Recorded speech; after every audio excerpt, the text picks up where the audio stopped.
حضرت انس رضی اللہ عنہ سے مروی ہے کہ رسول اللہ صلی اللہ علیہ وسلم جب بیت الخلاء جانے کا ارادہ فرماتے تھے تو یہ دعا پڑھتے تھے، اللہم انی اعوذ بک من الخبث والخبائث۔ ایک روایت میں بسم اللہ کا ذکر بھی ہے، اس لیے مذکور دعا کے شروع میں بسم اللہ پڑھنا چاہیے۔ ترجمہ: اے اللہ، میں تیری پناہ چاہتا ہوں خبیثوں سے اور خبیثیوں سے۔ قضائے حاجت انسان کی بشری ضرورت ہے۔ یہ ضرورت کیسے پوری کی جائے؟ اسلام میں اس کی مکمل رہنمائی موجود ہے۔ امام ابو داؤد نے سنن ابی داؤد میں تقریباً 25 ابواب منعقد فرمائے ہیں، اور ان سب میں آداب خلا یعنی پیشاب پاخانے کے طور طریقے بیان کیے ہیں۔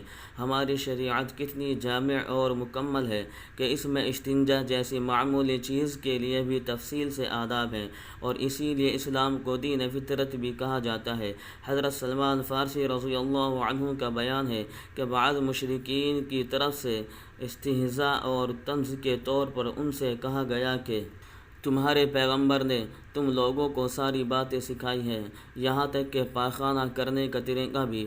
حضرت سلمان فارسی رضی اللہ عنہ نے ان سے کہا، ہاں بے شک انہوں نے ہمیں منع فرمایا کہ پاخانہ پیشاب کے وقت ہم قبلے کی طرف رخ کریں، یا یہ کہ ہم دانے ہاتھ سے استنجا کریں، یا یہ کہ ہم استنجے میں 3 پتھروں سے کم استعمال کریں، یا یہ کہ ہم کسی چوپائے کے گوبر اور لید یا ہڈی سے استنجا کریں۔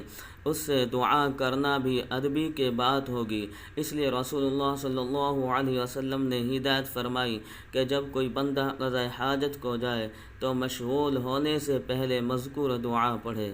بیت الخلاء جاتے وقت اور نکلتے وقت حدیثوں میں جو دعائیں آئی ہیں وہ باہر پڑھ کر بہت بیت الخلاء میں جانا چاہیے، اور بعد کی دعا باہر نکل کر پڑھنی چاہیے، اور کھلی جگہ مثلا جنگل وغیرہ میں قضاء حاجت کے لیے جائیں تو ستر کھولنے سے پہلے اور ستر ڈھانکنے کے بعد پڑھنی چاہیے۔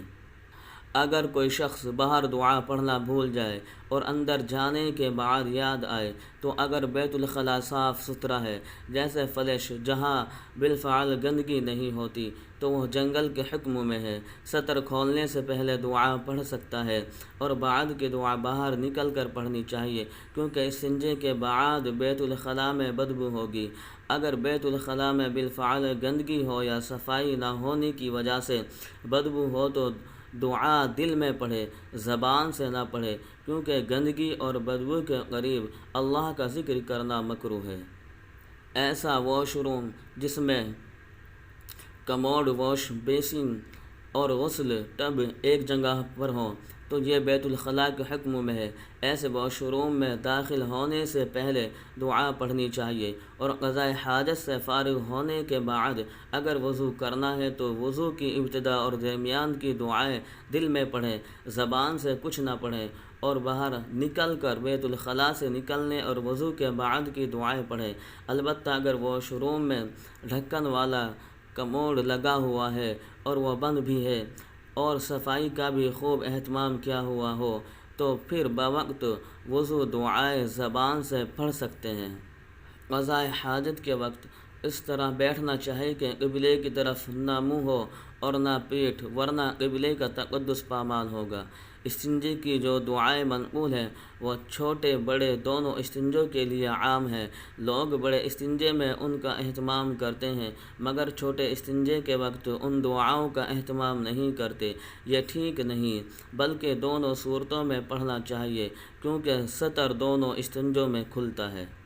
بیت الخلاء کی دعا کی حکمت اور پیغام۔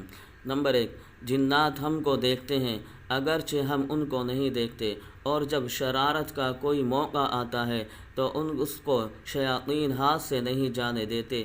ان کی شرارت سے بچنے کے لیے یہ دعا تلقین کی گئی۔ ایک حدیث میں ہے کہ جب انسان بسم اللہ پڑھ کر بیت الخلاء میں جاتا ہے تو شیاطین کو انسان کی شرمگاہ نظر نہیں آتی، اس لیے ان کے لیے کھلواڑ کرنا ممکن نہیں ہوتا۔ اس لیے بہتر ہے کہ قضاء حاجت کے لیے جانے والا یوں دعا پڑھے، بسم اللہ اللہم انی اعوذ بک من الخبث والخبائث۔ جس طرح مکھیاں اور دوسرے غلاظت پسند کیڑے مکوڑے غلاظت پر گرتے ہیں، اسی طرح خبیث شیاطین اور بعض دوسری موذی مخلوقات غلاظت کے مقامات سے خاص دلچسپی اور مناسبت رکھتے ہیں۔ اس لیے رسول اللہ صلی اللہ علیہ وسلم نے ان مقامات میں جانے کے وقت کے لیے یہ دعا بتائی، اور خود حضور صلی اللہ علیہ وسلم کا معمول بھی تھا کہ بیت الخلاء جانے کے وقت دعا پڑھتے تھے۔ روایت سے معلوم ہوتا ہے کہ شیاطین جسمانی طور پر بھی انسان کو نقصان پہنچا سکتے ہیں، اور روحانی طور پر بھی۔ جسمانی نقصان یہ پہنچا سکتے ہیں کہ تمہیں ظاہری گندگی میں ملوث کر دیں، اور اس کے نتیجے میں تمہارے کپڑے جسم ناپاک ہو جائیں، اور بعض اوقات جسمانی بیماری میں مبتلا کر دیتے ہیں۔ چنانچہ تاریخ میں بعض ایسے واقعات پیش آئے ہیں کہ شیاطین نے ان گندے مقامات پر باقاعدہ کسی انسان پر حملہ کیا اور بالآخر اس کو موت کے منہ میں پہنچا دیا۔ بعض علماء نے یہ بھی فرمایا ہے کہ بیماری کے جراثیم شیاطین ہی کا ایک حصہ ہوتا ہے، لہٰذا ان مقامات پر انسان کی صحت کو بھی نقصان پہنچ سکتا ہے۔ روحانی نقصان یہ ہے کہ ان مقامات پر انسان کی شرمگاہ اور صدر کھلی ہوتی ہے، اس وقت شیطان انسان کے دل میں فاسد خیالات پیدا کرتا ہے، غلط قسم کے خیالات، خواہشات اور غلط قسم کی آرزوئیں پیدا کرتا ہے، جس کی وجہ سے انسان کا سفلی جذبات، سفلی خواہشات زیادہ زور دکھاتے ہیں۔ اگر اللہ کی پناہ شامل حال نہ ہو تو انسان ان مقامات پر گناہوں کا بھی ارتکاب کر لیتا ہے۔ ایک کامل مسلمان کے لیے ضروری ہے کہ اس کی زبان ہر وقت ذکر الہی میں مشغول رہے، لیکن نجاست اور گندگی کی جگہ میں ذکر کرنا بے ادبی اور بے احترامی کی بات ہوگی۔ معلوم ہوا کہ بیت الخلاء میں جا کر ذکر اللہ میں انقطاع پیدا ہوگا، اس لیے اس موقع پر دعا پڑھنے کی تعلیم دی گئی تاکہ مسلمان کا رابطہ اللہ رب العزت سے جڑا رہے۔ اب ظاہر ہے کہ انسان اگر اس حالت میں بھی اللہ کے ساتھ رابطہ قائم رکھے تو یقیناً وہ وہاں پر گناہوں سے محفوظ رہے گا، اور اگر اس طرح پوری زندگی میں اس کا خیال رکھے گا تو اس کی زندگی سنت و شریعت کے عین مطابق ہوگی، اس کی دنیا و آخرت سنور جائے گی۔ ذکر اللہ شیاطین سے بچنے کا ذریعہ ہے۔ جس قلب میں اللہ کا ذکر سما جائے گا وہاں پر شیاطین کا تصرف زیادہ نہیں ہوگا۔ ترمذی شریف کی ایک روایت سے معلوم ہوتا ہے کہ ذکر کی مثال ایک محفوظ اور مضبوط قلعے کی سی ہے۔ جس طرح آدمی دشمنوں اور ڈاکوؤں کے تعاقب سے ایک مضبوط قلعے کے ذریعے سے بسہولت بچ سکتا ہے، اسی طرح شیاطین کے اثرات سے ذکر کے ذریعے ہی بچ سکتا ہے، ورنہ یہ کسی کو بخشتے نہیں۔ بیت الخلاء جانا ہماری مجبوری ہے۔ اللہ تعالیٰ اس موقع پر بھی ہماری آزمائش فرماتے ہیں کہ ہم اللہ کو یاد رکھتے ہیں یا بھلا دیتے ہیں۔ اس ترقی یافتہ دور میں مکانات اور بلڈنگیں نہایت عمدہ خوبصورت بن رہی ہیں۔ مکانات کی زینت، نقاشی، رنگ و روگن پر کروڑوں روپے خرچ ہوتے ہیں۔ بیت الخلاء اور ٹوائلٹس بھی صاف ستھرا اور عمدہ بنایا جا رہا ہے۔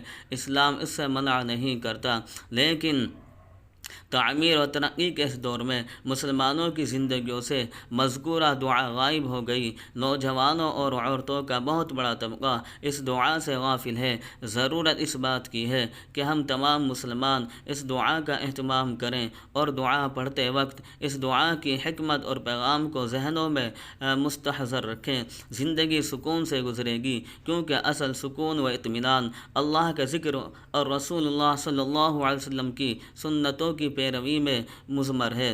اگر دعا یاد نہیں تو بیت الخلاء کے دروازوں پر لکھ کر چپکا دیں تاکہ بیت الخلاء جاتے وقت دعا یاد آ جائے۔ آج کی دنیا میں جس کو دیکھو مسائل کا شکار ہے، جانی، سماجی یا معاشی پریشانی کا شکار ہے۔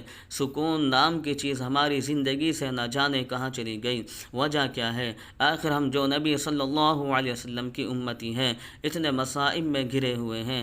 ذرا سا غور کریں تو توجہ بالکل سامنے ہی ہے۔ ہمارے نبی کریم صلی اللہ علیہ وسلم نے ہمیں زندگی گزارنے کا ایک طریقہ دیا ہے۔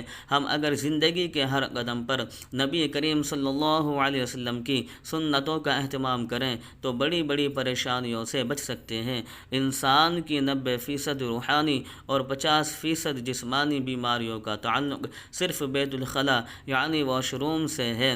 ایک چھوٹی سی دعا کو چھوڑا اور کتنی بیماریوں نے ہمارا گھر دیکھ لیا۔ جراثیم، جرم تھیوری وغیرہ یہ سب شیطان کے ہی نظام ہیں۔ ہر گندی جگہ جہاں زیادہ جراثیم ہوتے ہیں، جنات اور شیاطین وہاں رہتے ہیں۔ اب چاہے اس بیت الخلاء کو آپ جتنا سجا لو، یہ ظاہری نظام ہے، اس کے لیے نبی کریم صلی اللہ علیہ وسلم کی دی ہوئی دعا پڑھ کر جانے میں ہی عافیت ہے۔ بیت الخلاء جانا ہماری مجبوری ہے، مگر اللہ جل شانہ اس موقع پر بھی ہماری ذمہ داری لیتے ہیں۔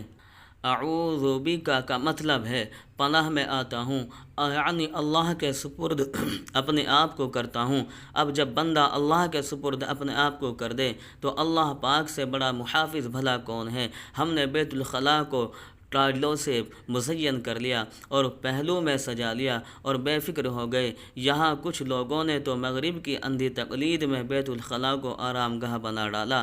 جتنے نفسیاتی امراض کے مریض مغربی ممالک میں ہیں اور کہیں نہیں۔ اللہ تعالی ہم تمام مسلمانوں کو اس دعا کو حسب موقع پڑھنے اور سمجھنے کی توفیق عطا فرمائے، آمین۔